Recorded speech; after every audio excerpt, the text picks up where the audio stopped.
Boa tarde, ouvintes da Web Rádio Agir. Estamos de volta com o nosso programa Em Sintonia com a Saúde.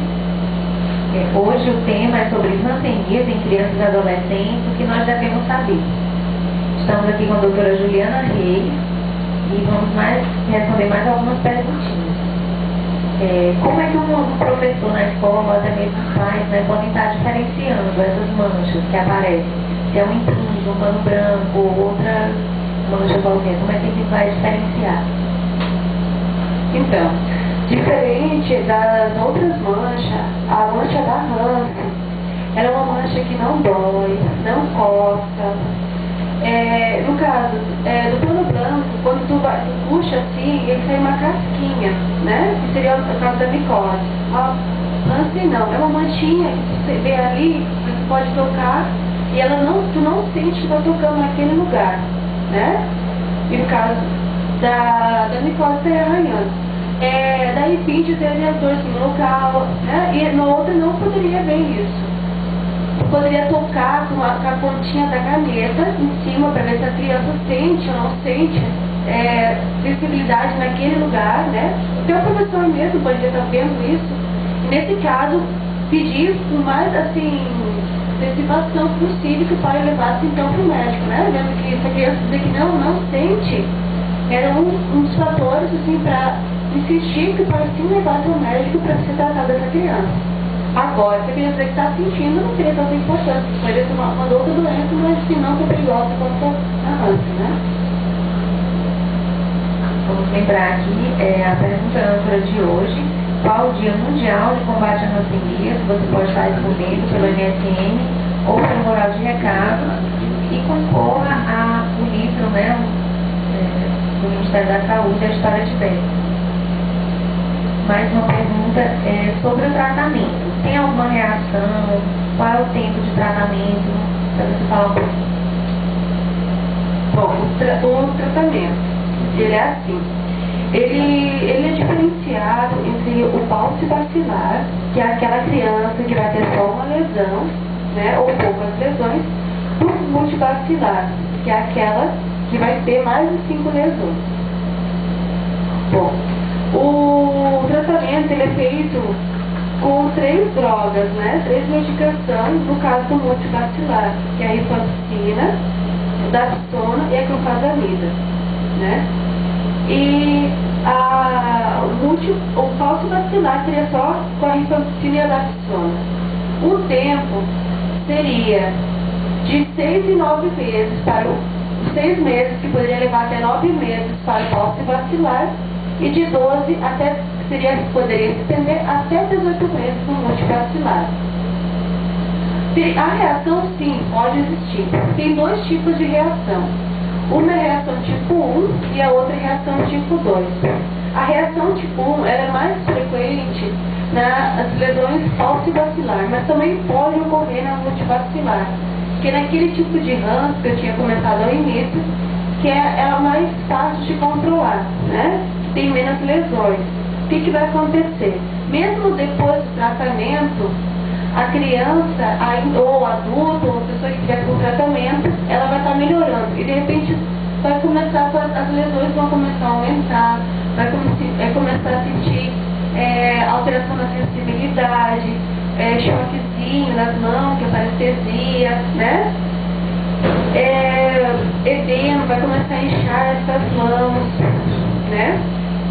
E o tipo 2 seria mais o multibacilar, que seria mais aquelas crianças que já têm bastante lesões, o adulto, né? Os tratamentos para aquelas pessoas que têm muitas lesões, que seria um comprometimento bastante frequente. A pessoa começaria com febre, dor muscular, mialgia, né? Vontade de vomitar.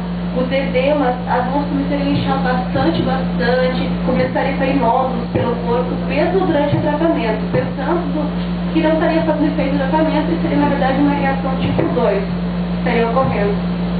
Nesse caso, teria que buscar o médico, né, para normalmente solicitar a vacinoscopia e encaminhar um centro de referência. Mais uma pergunta aqui dos nossos internautas, é da Janaína Uchoa. Ela pergunta, o paciente já teve rancenias 6 a 2 anos, feito o tratamento completo de 1 ano, multivacilar, né? Atualmente voltou a ter dormência nos membros inferiores, porém não há manchas, e a patoloscopia de linfa deu 0, negativo. Qual seria a conduta? Reiniciar o tratamento? Por quanto tempo? 1 ou 2 anos? Pronto, é assim, ó. Quando se inicia um tratamento, tem que fazer um exame de incapacidade, né? Ver todos os nervos, ver todas as lesões, medir força, medir sensibilidade, dormência ou não em membros, quando inicia e no final do tratamento. Tem que ver se esse paciente ele fez o final, porque tem muitas pessoas que ficam com essas lesões pro resto da vida e pensam que agora que apareceu. É geralmente paciente idoso, ou pode ser também por outra doença, né? Teria que analisar o caso, ver a idade do paciente, ver se não tem outra doença concomitante junto e ver se foi feito mesmo o teste de incapacidade ao término do tratamento. Mas com uma vasculoscopia negativa de linfa, se não tem nenhuma lesão, mesmo assim eu deveria ir ao médico para confirmar mesmo que não tem nenhuma lesão no corpo, né? De repente, isso, não, eu não poderia dizer que não tem câncer, que eu não estou vendo esse paciente, mas é difícil dizer que tem câncer, dizendo que não tem lesão, de linfa negativa e já fez o tratamento. Então teria que ver para ver se essa causa de dormência em membros inferiores é mesmo de causa de câncer ou é só uma lesão do tratamento ou da doença que já teve de 2 anos atrás. Ok. A próxima pergunta é a respeito da cura, né? Não tem se tem cura. E eu pedi para você falar um pouquinho sobre as vacinas. Então, a hanseníase tem cura sim, né? Ela antigamente tinha esse dogma, as pessoas falavam que não tinha cura, era doença de leprosa, chagas, né? Quem tinha Hansen, quem tinha lepra era uma pessoa excluída da sociedade. Muita gente ainda tem esse preconceito em relação a isso, né? Fica falando, tem medo até mesmo de dizer às vezes que tem Hansen ou buscar tratamento médico devido a isso, né? Pelo tabu da lepra, já que é uma doença tão antiga. Mas hoje em dia tem cura, a medicação é disponibilizada pelo Ministério da Saúde, não precisa gastar nada, tem como fazer nos PSF mais perto da sua casa, fazer o controle. Então, quanto antes fizer, melhor menos lesões vão ficar, ou nenhuma lesão vão ficar, independência da rapidez e o tipo de Hansen que pode estar tendo esse paciente, né? Bom, em relação à vacina, em relação aos contatos, né? Todo contato intradomiciliar, que eu tinha falado antes, não foi a vacina. Tem que pesquisar se tem a BCG. Se já teve a BCG, tem uma cicatriz, a gente faz outra. Se tem uma cicatriz, se faz uma. E se não tem nenhuma, se faz uma também, tá? Então é importante fazer a BCG a todos os contatos intradomiciliares dos pacientes que tiverem Hansen. Agradecemos a participação das escolas, a professora Cris Menezes, da Escola Rui Barbosa, com os alunos Samuel, Nayane, Beatriz, Michael, Daniel, Rafaela, Liciene e Joyce.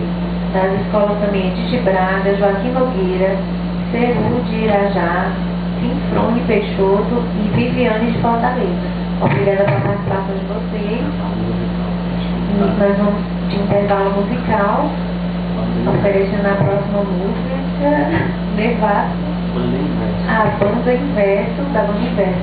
Oferecendo a música que a nossa equipe da Web Rádio, Yuri Dantas, o professor Augusto, a Andresa, a nossa convidada de hoje, Juliana, e a todas as escolas.